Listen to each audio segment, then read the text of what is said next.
Our speaker this evening received his bachelor's degree in 1947 from Georgetown University. He received his master's degree from the University of Wisconsin and his PhD degree from the University of Wisconsin. His thesis for his master's degree was The City of London and the Civil War, 1640 to 1645.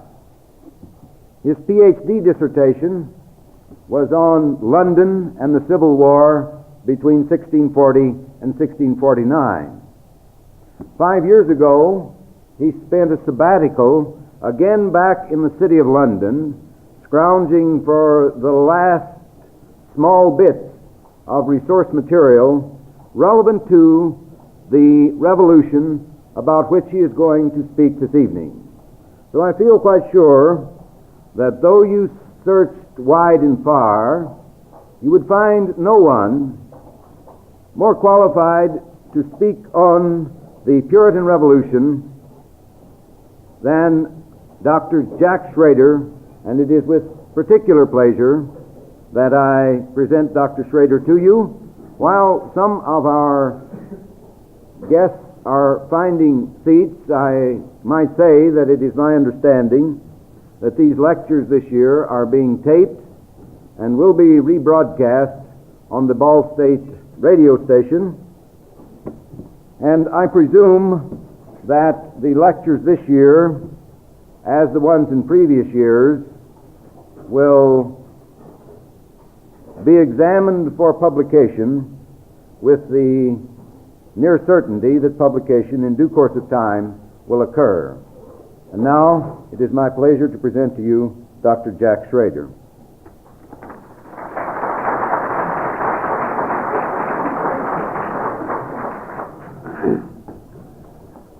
Thank you, Dr. Hannaford. I hope I can do justice to your introduction.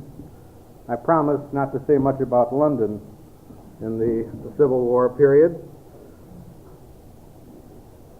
I have a class in this room, and the first time I walked in this year, I felt like saying, "Welcome to 1984," with all of these gadgets hanging on the ceiling, or perhaps "Smile, you're on candid camera" would be better.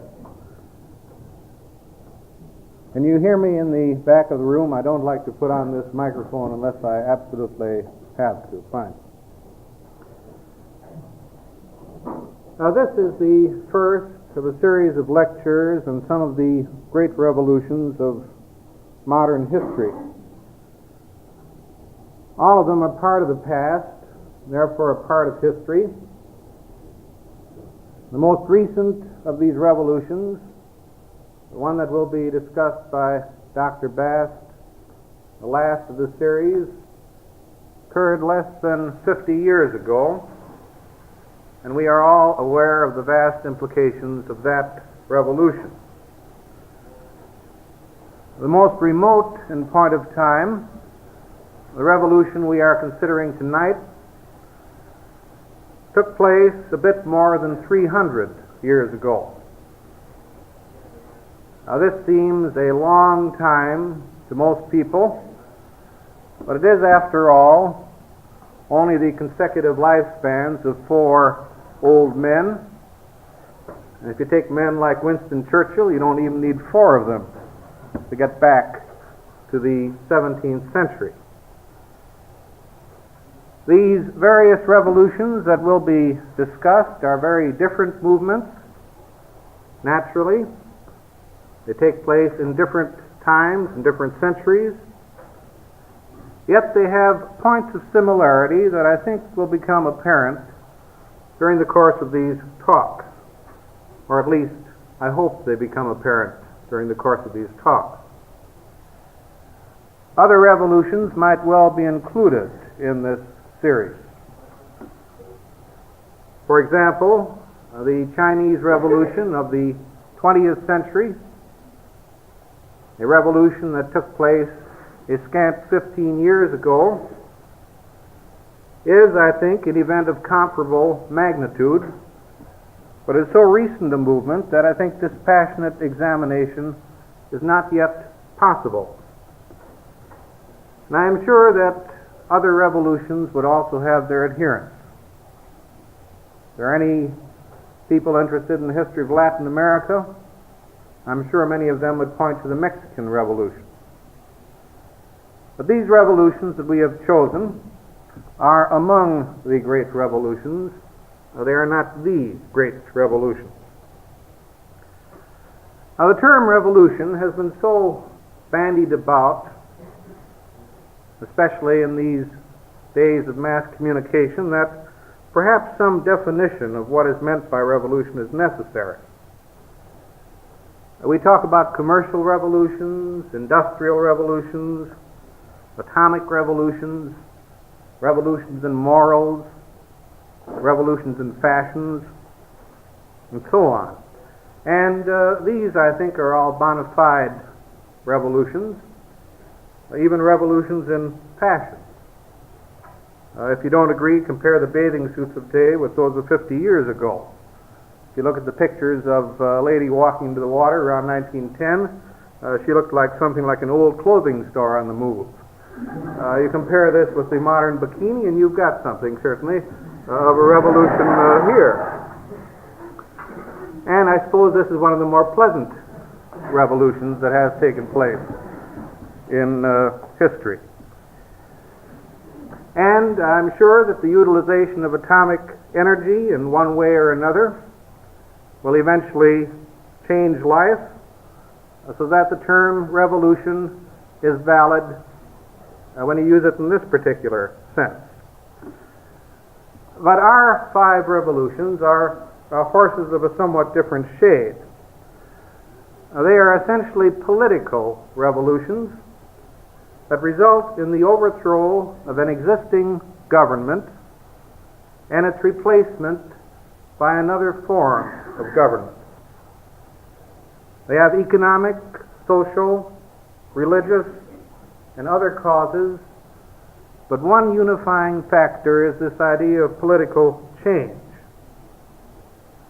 Now, political change, of course, may also result from a coup d'etat. But a revolution differs from a coup in that it takes place over a considerable period of time, years in the case of all of our revolutions, with one exception. And coup d'etats, more often than not, do not bring real change, but merely tend to reshuffle personnel.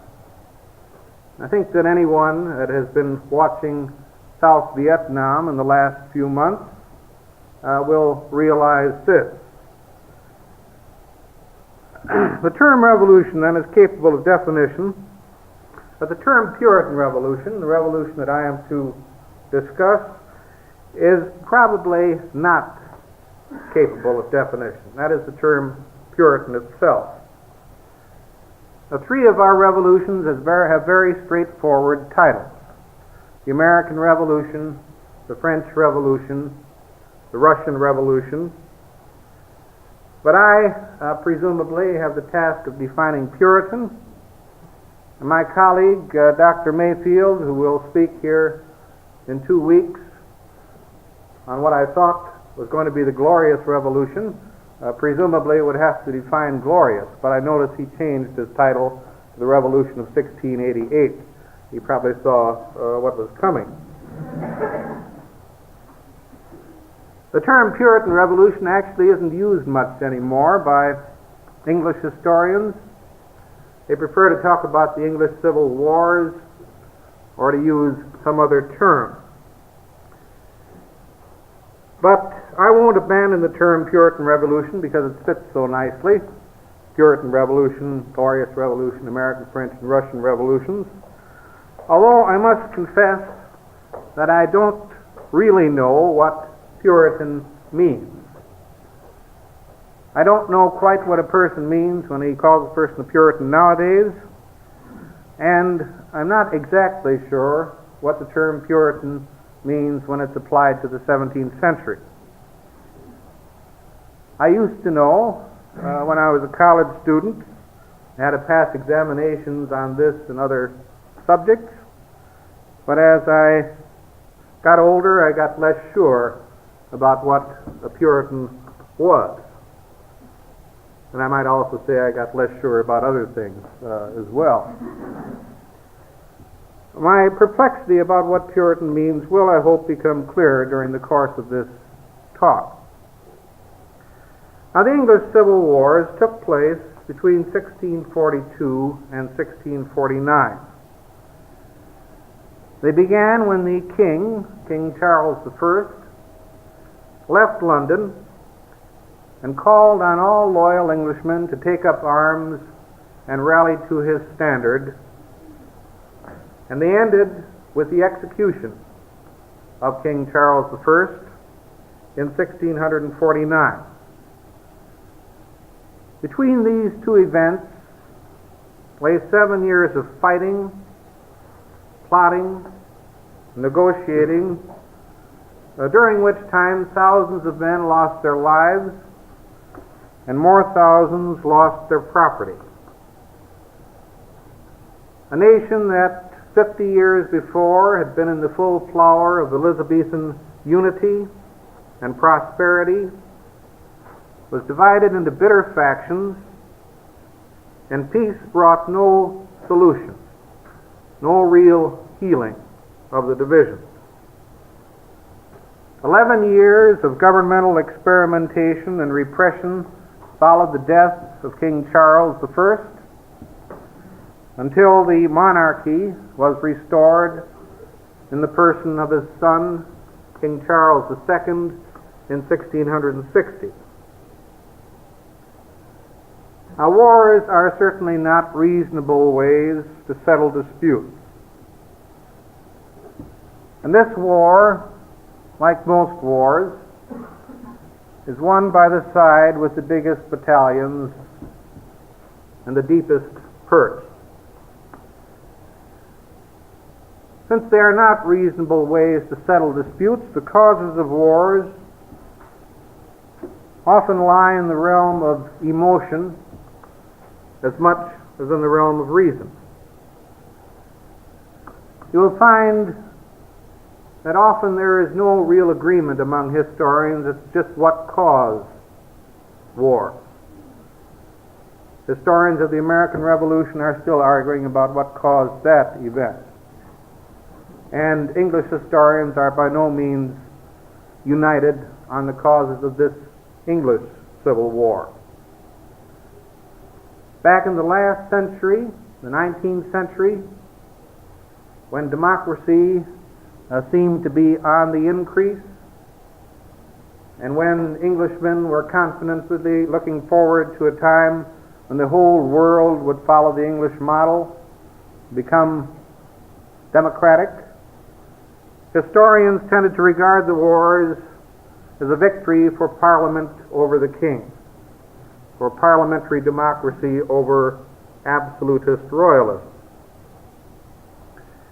In our own century, some historians have pointed out that many people in England, including the lower classes, were probably better off under the king's royal absolutism than they were under parliamentary rule. It certainly couldn't be called democracy in the 17th century. We tend to interpret other centuries in the light of our own. Some Soviet historians have written about the English Civil Wars, and they've evinced a great deal of interest in them, and they have pictured them as class struggles. The working class against the exploiting class, erroneously, in my opinion. Two English authors, W.C. Seller and R.J. Yeatman, in their charming spoof of English history entitled 1066 and all that, have what I think is a delightful explanation as to why these wars were fought, and I quote, "With the ascension of Charles I to the throne, we come at last to the central period of English history, not to be confused with the Middle Ages, of course, consisting of the utterly memorable struggle between the Cavaliers, wrong but romantic, and the Roundheads, right but repulsive." Charles I was a cavalier king and therefore had small pointed beard, long flowing curls, a large flat flowing hat, and gay attire. The Roundheads, on the other hand, were clean shaven and wore tall conical hats, white ties, and somber garments. Under these circumstances, a civil war was inevitable. One might call this the sartorial cause of the Civil War, I guess. I think that the basic cause of the English Civil War is to be found in the existence of two unique institutions in England in the 17th century. Institutions that did not exist in the same form in any other country in the world, one of them being the Church of England and the other being the Parliament of England. The uniqueness of the Church of England in the 17th century lay not in the fact that it was a Protestant church, for there were other Protestant churches in Europe, older than the Church of England, nor did it lie in the fact that it was a state church, for state churches were the rule rather than the exception. What distinguished it from other Protestant churches of the time was the fact that it was born in the 16th century not so much from theological dispute as from political dispute. It emerged and took its form in the reigns of Henry VIII and his two children, Edward VI and Elizabeth I. Henry VIII was no Luther. Casanova probably would be a better term for him. Edward VI was no Calvin. And if I may use a 20th century analogy, Elizabeth I was no Mary Baker Eddy. Their principal interest was not in religion. They were essentially political rather than theological figures. And the Anglican Church, whether it inclined toward Catholicism under Henry VIII or toward Calvinism under Edward VI, or toward the middle-of-the-road position of Elizabeth I, was a church whose connection with politics was unique. Alterations in services, changes in doctrine, and other church business had to be approved by the sovereign and assented to by Parliament. Bishops of the church sat in the House of Lords, in the upper chamber of the Parliament, and were appointed by the ruler, by the king. Now, this special position of the Church of England made it especially vulnerable to attack from both within and without Parliament. Devoutly religious people, and there were many among the Puritans, could attack it on theological grounds, and the politically minded, who perhaps were not too interested in religion, could attack the government through the church. By attacking the church, you attacked the government, you attacked the king. The first two Stuart monarchs of England, James I, who ruled from 1603 to 1625, and his son, Charles I, who ruled from 1625 until his execution in 1649, were staunch supporters of the established church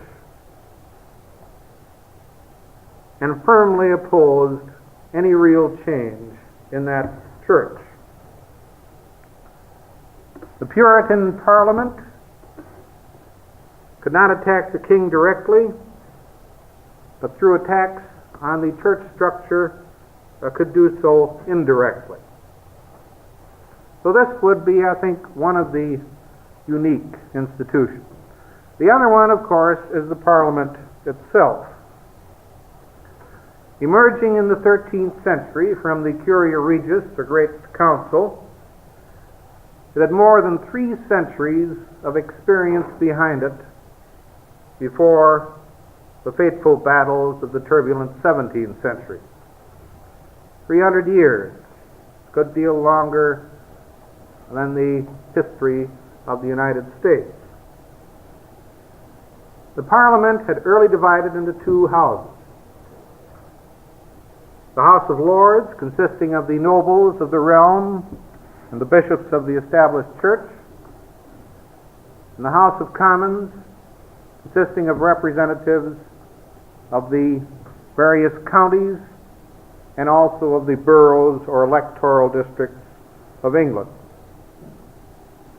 In the 17th century, and indeed for a long time after the 17th century, the franchise was severely restricted to property owners, and the vast majority of Englishmen could neither serve in the House of Commons or vote for members of the House of Commons. Democracy was to wait until the 19th century. So the House of Commons represented classes rather than people. By the 17th century, represented mainly two classes, one rural and the other urban, with the urban being by far the smaller of the two. The rural was the landowning class, sometimes referred to as the gentry, and the urban was the merchant class. Together they were the moneyed classes, and their most important and jealously guarded power was their power over money, or to give it its 17th century term, the power of the purse. Now this was the power lost by the continental equivalents of Parliament. This was the power lost by the French Estates General to the rulers, and the result of this loss was the absolutism of the 17th and 18th centuries. England's avoidance of this absolutism, with all of its implications, is the most important constitutional development of the 17th century. A Parliament's legal position in the 17th century was that it was at the call of the king, and it was prorogued or dissolved when the king wanted to. Proroguing meant you adjourned Parliament. It could meet again. If you dissolved it, you'd have to have new elections. The main purpose of Parliament, as far as the king was concerned, was to vote special taxes to deal with special situations. These taxes were taxes on land and property. So the members of the Parliament were themselves of, and were also representatives of, the moneyed class, the tax-paying class. Now, in the 17th century, Englishmen were pretty spoiled as far as taxes were concerned. Under ordinary circumstances, the king was supposed to run the government with no special taxes. No tax on land, no tax on incomes. Heaven compared to the situation nowadays, both in England and other parts of the world. The monarch had income from royal lands. He had income from the customs duties, which Parliament would usually vote him for life. He had income from the royal courts. And under ordinary circumstances, he was expected to run the government on this income. Only in case of war or some other serious emergency was he expected to turn to Parliament for money, for revenue. Now, what with inflation and the increased functions of the government in the 17th century, the the Stuart kings of England were finding it more and more difficult to make do on their income. They needed more money. This is partially their fault, but only partially. But with this principle in effect, Parliament meets infrequently at the call of the ruler, and was perfectly legal to have no Parliament at all for an entire reign if the ruler could get along on what money came in from regular sources. Now, the people called Puritans first appear in the latter years of the reign of Elizabeth I and emerge in increasing numbers during the reigns of her successors, James and Charles, although they always remain a minority. And I might say they appear in Parliament at an early date and in increasing numbers. They include clergymen, merchants, members of the landed gentry, and even some of the nobles. But their main strength is to be found in such places as London and other cities where the urban merchant class has a very great inclination toward Puritanism of one type or another. These were individuals who could make their voices heard while Parliament was in session. They all wanted some change in the established church. But here, the resemblance between them pretty well ends. Some wanted minor changes. For example, they didn't like where the altar was, or they didn't like the vestments that the Anglican clergymen wore. They considered it popery. And if there's one issue on which you could arouse Englishmen in the 17th century, it was the issue of Catholicism. This could bring the mob to a fever pitch, I think, faster than anything else. Now, many of these people who wanted only minor changes, and I suppose we could call them Puritans because they wanted to purify the Church of England, were to support the king when the break comes in 1642. So you could say that a considerable number of Puritans fought for the king. And a considerable number of people did fight for the king who weren't firm supporters of the Church of England. Another group, later to be known as the Independents, the forerunners, by the way, of the modern Congregationalists, as well as other sects, wanted the end of all central church control. Each congregation should be in control of its own affairs. This was the group led by Oliver Cromwell. This is the group that is to be very strong in the new model army, the army that is to bring the Civil War to a victorious conclusion. A third large group, the Presbyterians, would also be Puritans, but they wanted a strong central church government, but on the Presbyterian model. Presbyterians, of course, were especially strong in Scotland, where the religion was founded by John Knox, and they were especially strong in London and in other city areas. Presbyterianism seemed to appeal to the merchant class. So the difficulty of defining the term Puritan is, I think, thus apparent.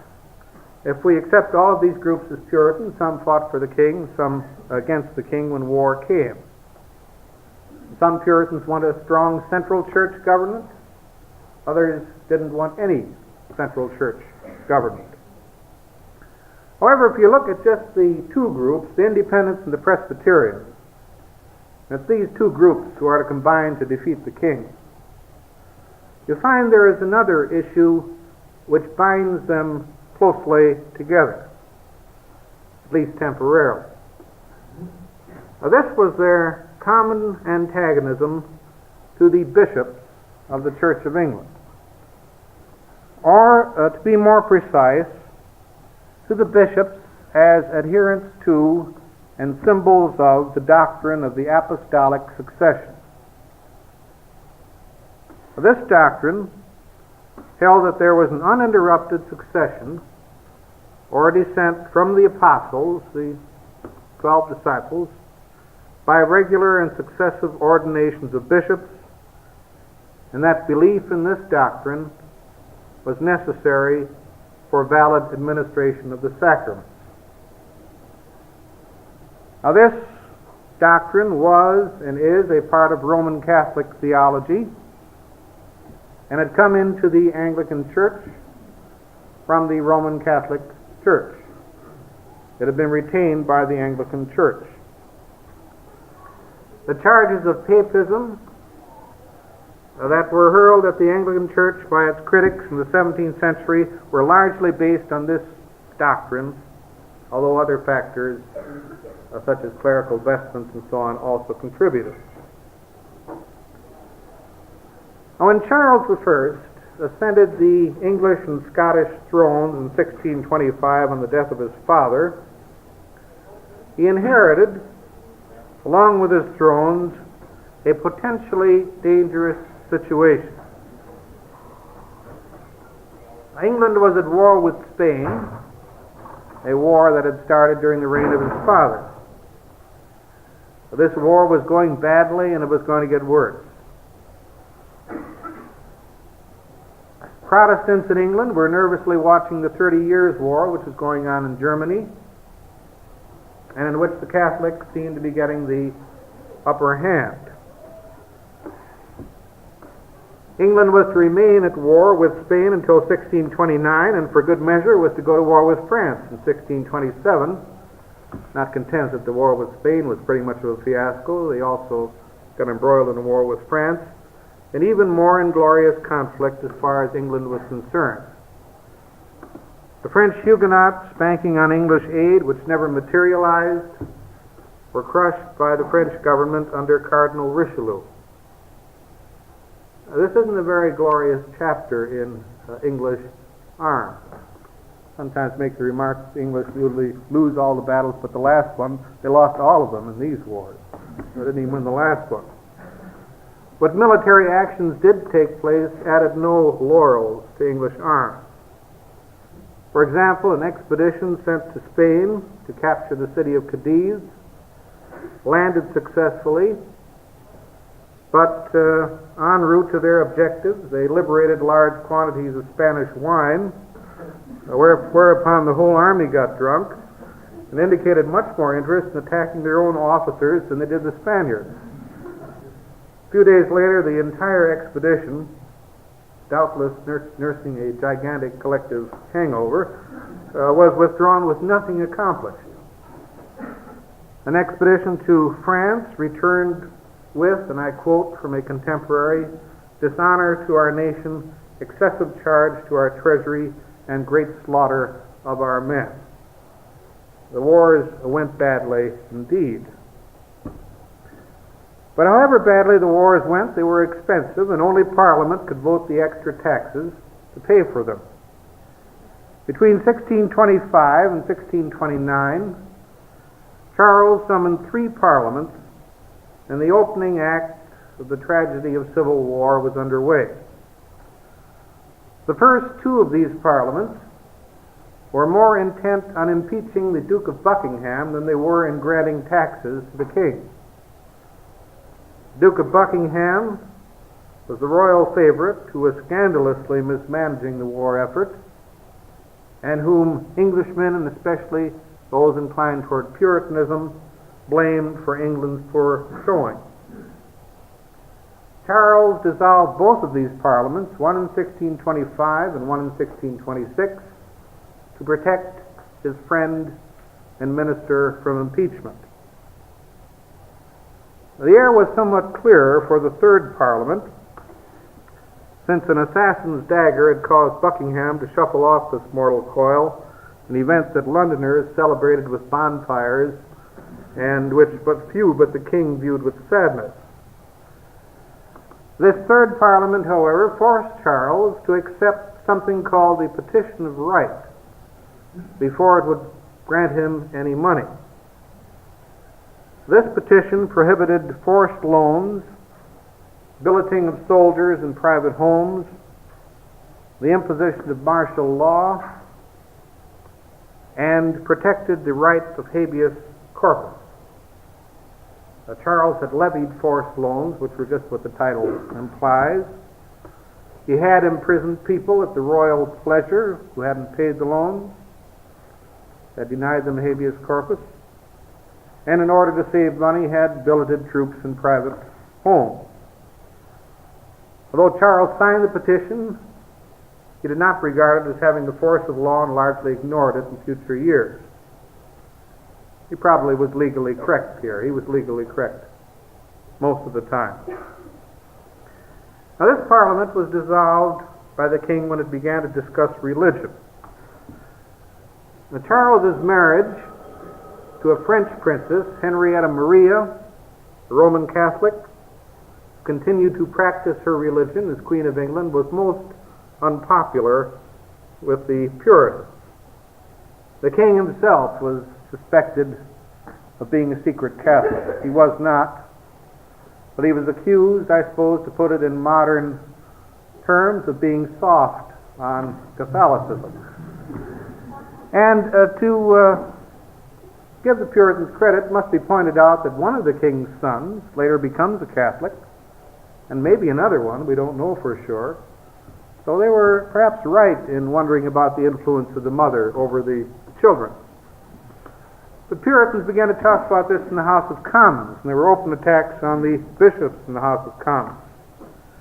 The matters reached a peak in 1629 when Sir John Eliot, got up in the House of Commons and stated that the bishops could not be trusted to interpret church policy, and that the bishops threatened the total overthrow of religion. Charles now ordered the Parliament dissolved, resolving that they would not criticize the established church. And you had this very famous stormy scene in the Parliament where Puritan members held the Speaker down by force in his chair. The Speaker rose, the House would be dissolved. They held him down and passed certain resolutions, one of which condemned what they called innovations in religion, which they considered to be any move toward Catholicism. The Parliament is then dissolved. Sir John Eliot was arrested and confined to the Tower of London. He remains there until his death, becoming the first of the Puritan martyrs.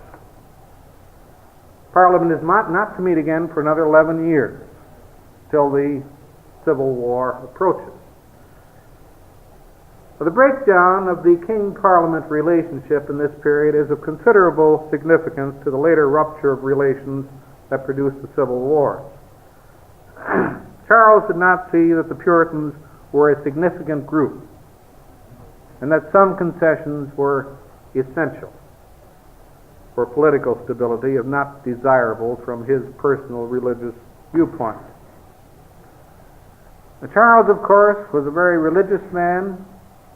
He was also a believer in divine right, along with most of the rulers of this particular period.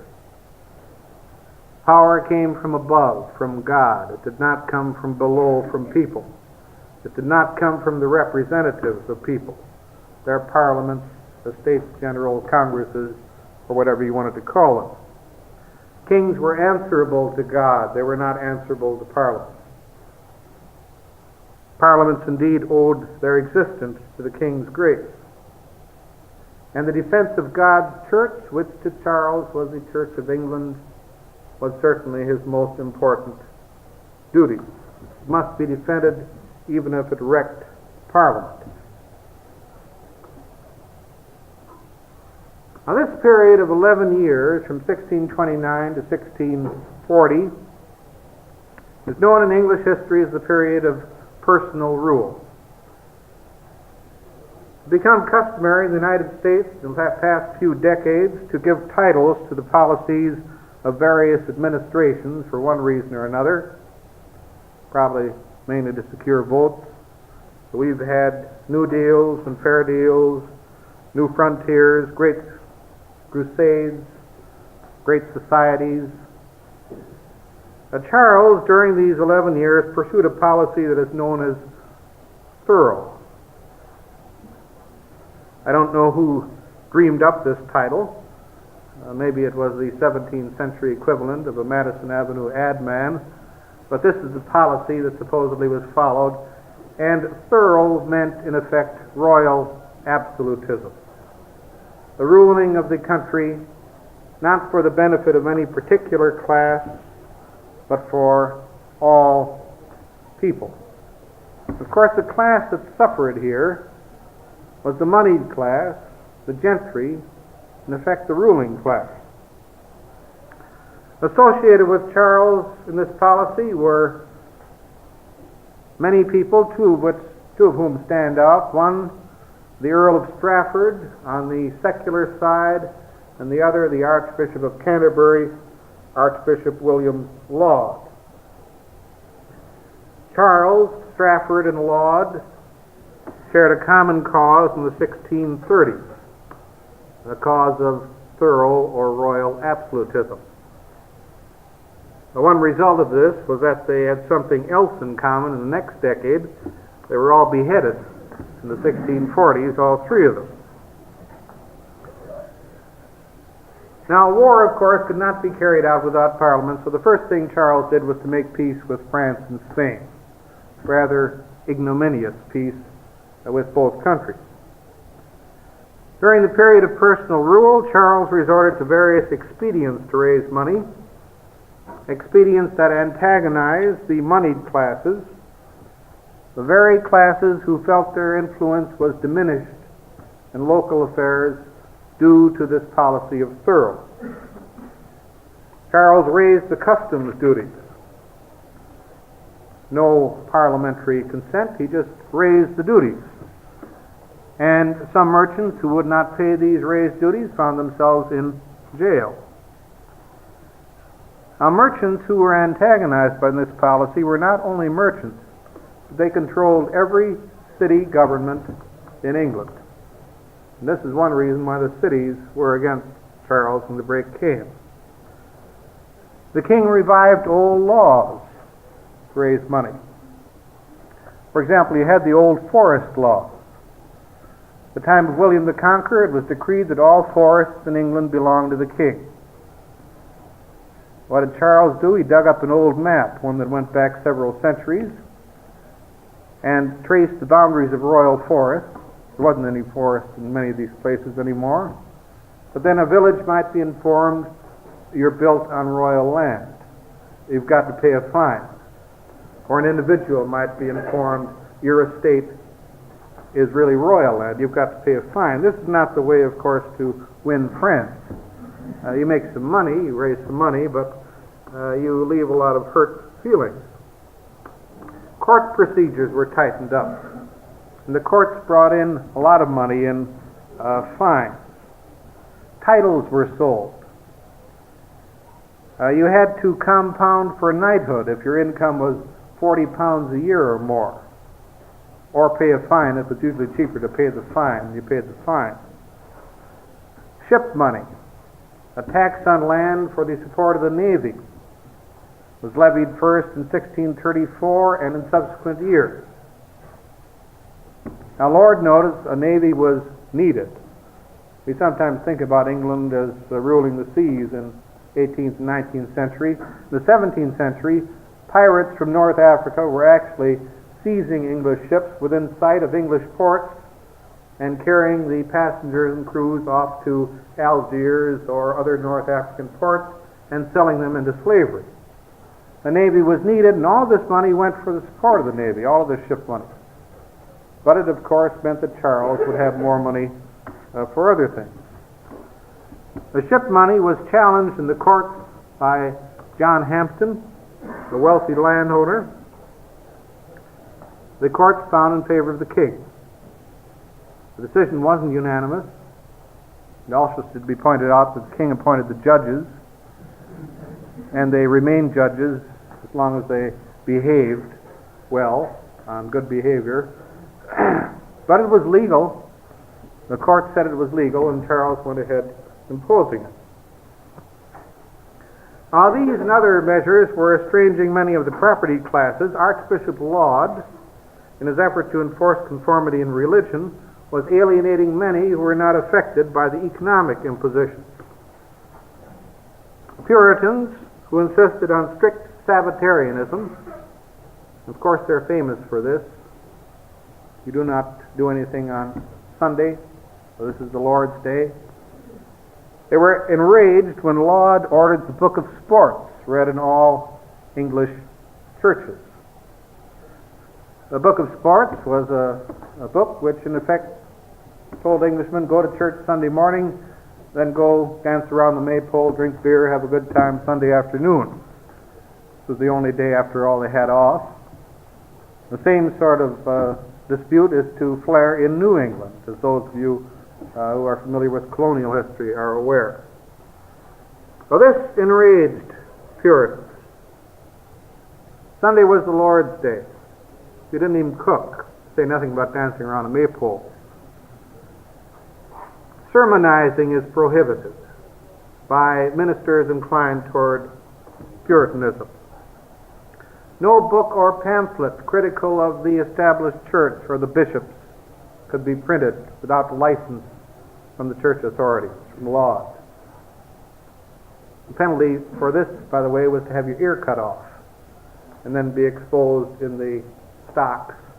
And William Prynne is one of the very famous individuals who went ahead and wrote pamphlets anyhow, who had his ear lopped off, before an admiring throng, by the way, who shouted encouragement to him, and who made his stay in the stocks not too unpleasant.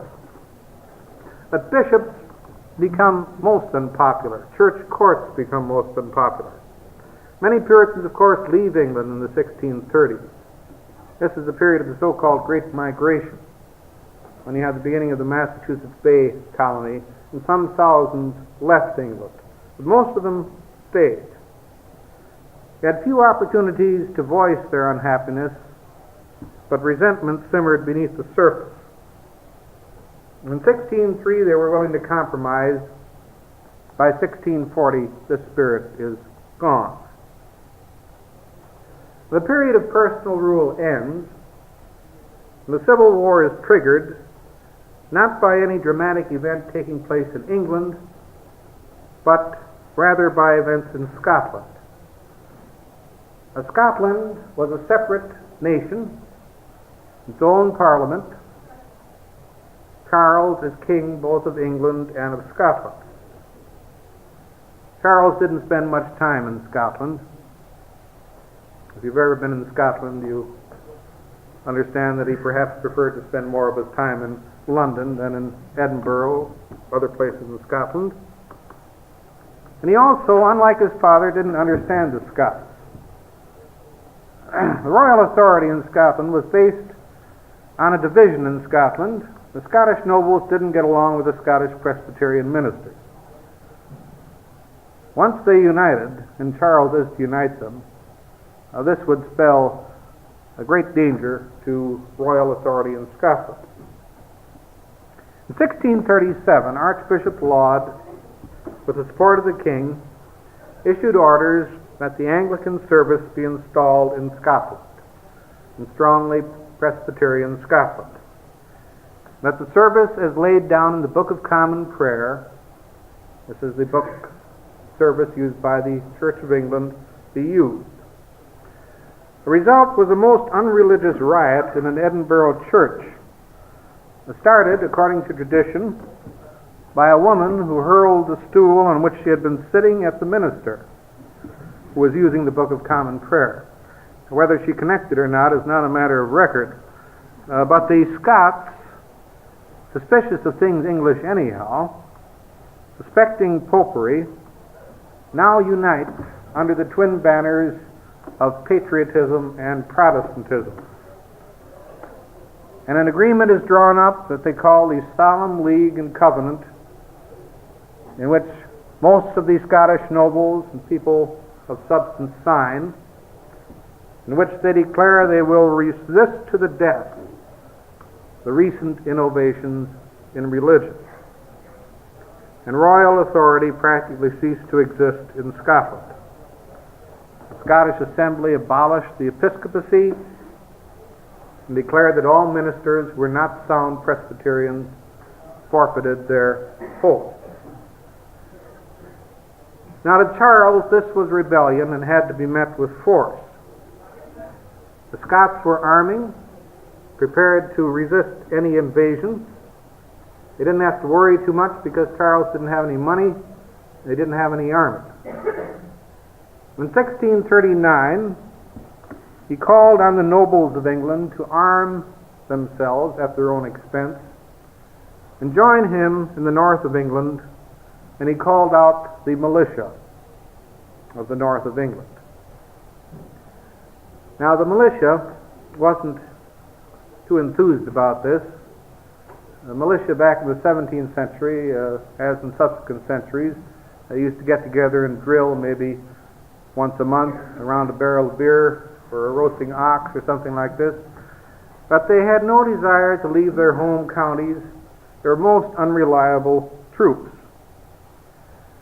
And in 1639, you have the so-called First Bishops' War fought, which was a fiasco. There's no fighting at all.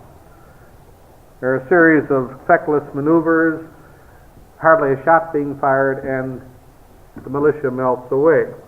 Real troops, paid troops, were needed, and the money could only come from Parliament. So in the spring of 1640, Charles called Parliament for the first time in 11 years.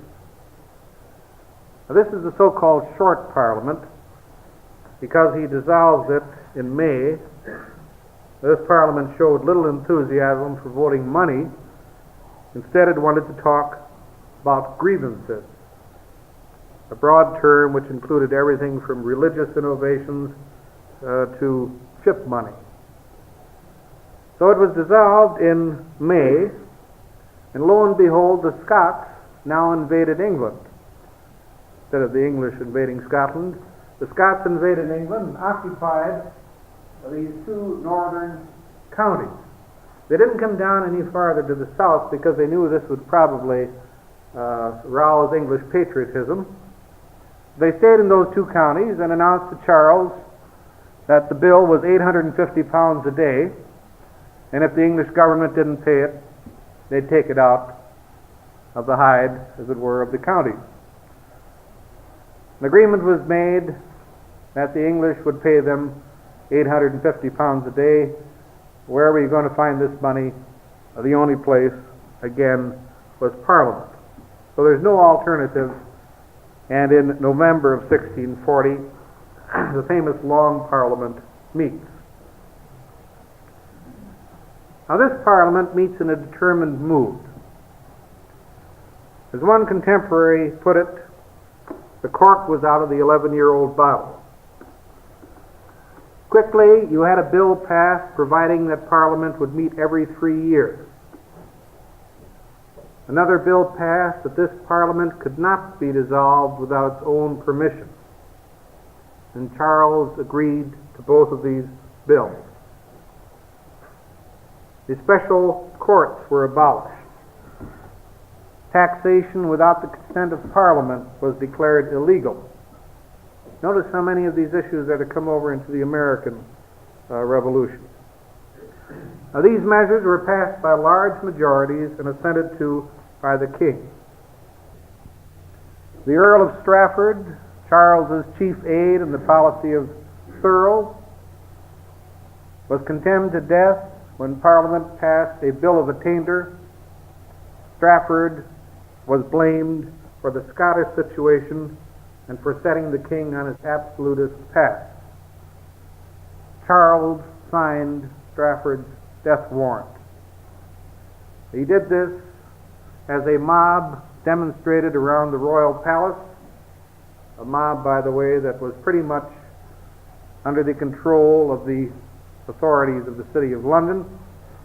Mobs usually are under somebody's control. Charles felt the safety of his wife and family was threatened. He signed the bill, and Strafford bravely went to his death. Archbishop Laud is later arrested. He is to be executed in 1644. By the middle of 1641, there was a feeling that things had gone far enough among many people. There were very vicious attacks on the king and on the Church of England. And moderates were antagonized.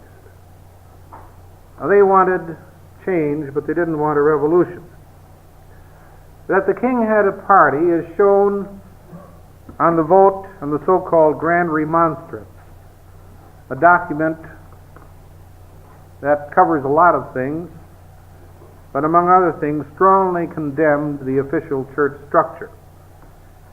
It passed the House of Commons in November of 1641. But notice the vote. 159 yes, 148 no. The king very definitely now had a party in the House of Commons. And time probably would have been on the side of the king, except for a rather unfortunate occurrence that takes place now over in Ireland.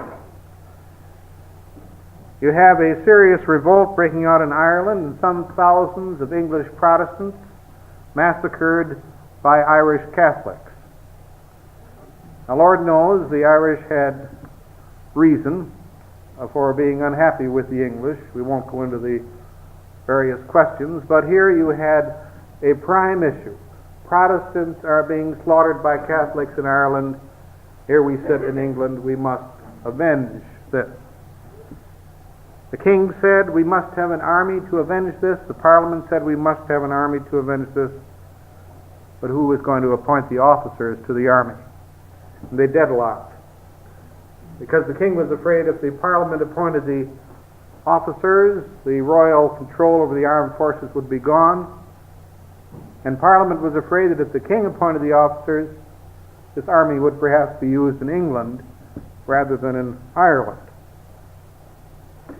The Irish massacre fans the already blazing anti-Catholic sentiment in England and aids the Puritan cause. The king further aided the Puritan cause by his unsuccessful attempt to arrest 5 of the leading Puritans in the House of Commons. He had heard that they intended to impeach the Queen. And he took 5 some armed followers, and he went down to the House of Commons, into the House against all tradition. A monarch is not supposed to go into the House of Commons. And the 5 members had heard about his coming and had fled and gone to the city of London, where they were quite safe. The king was forced to withdraw with neither prisoners nor prestige. Shortly after this, he sent the Queen to France. In January of 1642, he left London himself and traveled to the north of England. He was not to see his capital for another 7 years, and he returned to it as a prisoner and is finally, of course, executed there. Some rather long-range negotiations continued between the king and Parliament, but both sides were raising armies, and in August of 1642, the king, to use the 17th century phrase, raised his standard and called on all Englishmen to rally to him, and open war breaks out. Now, it's not within the scope of this paper to trace the course of the fighting in the First Civil War. A few general comments, perhaps, are necessary. Both sides had the same war aims. They were both fighting for king, parliament, and the liberties of the subject. Those who rallied to the king did so largely to defend the church, the established church, or felt disloyalty to the king.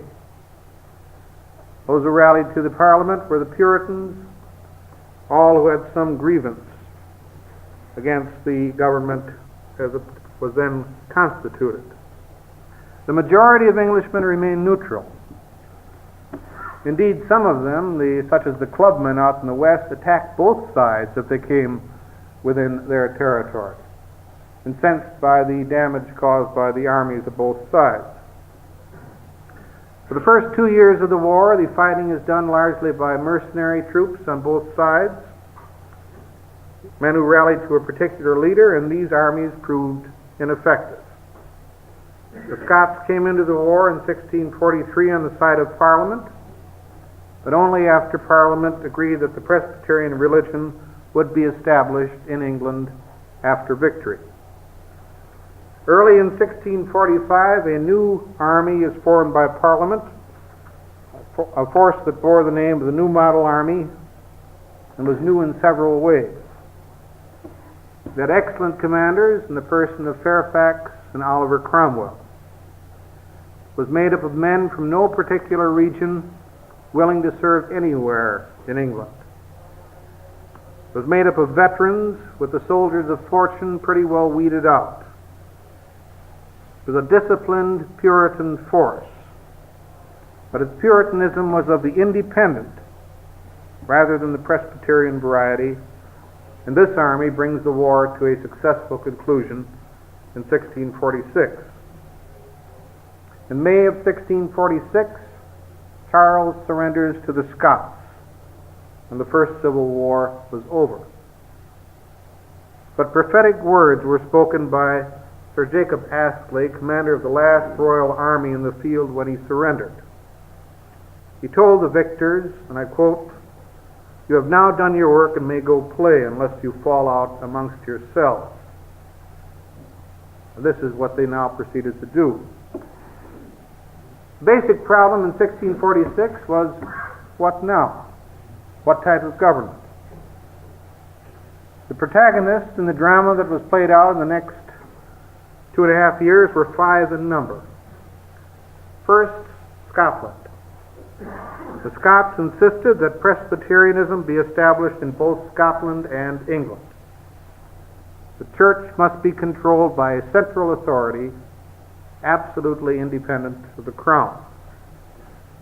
They expressed no desire for any sweeping political or social changes. Second, Parliament. Parliament had a Presbyterian majority, an independent minority. The majority insisted that the Presbyterian religion be established in England, that Parliament control the armed forces, and that the leading supporters of the king be punished.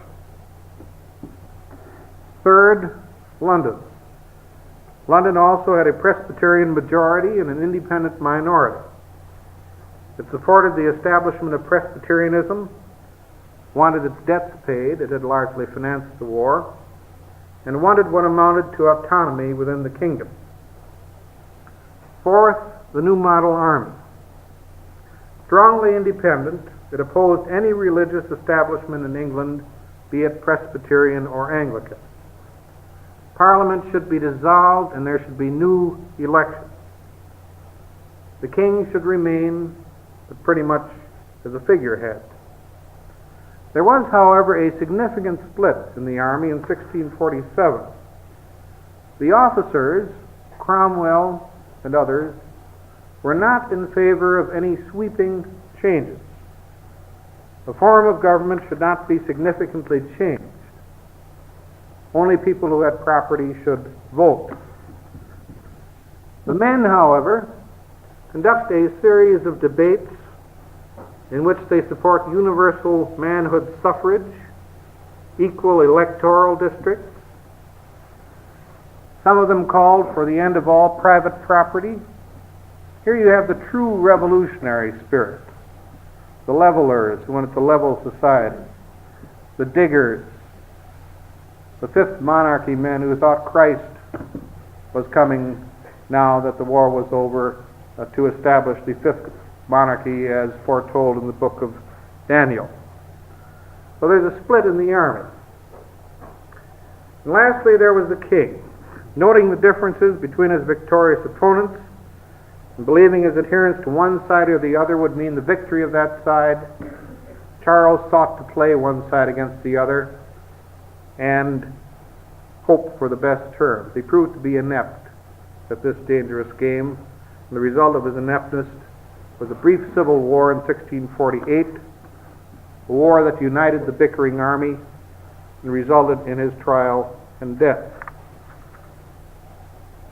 This war is a result of a treaty that Charles made with the Scots, promising that he would establish the Presbyterian religion if the Scots would come to his aid. The Scots are defeated by the New Model Army, and the army leadership now refers to Charles as this man of blood.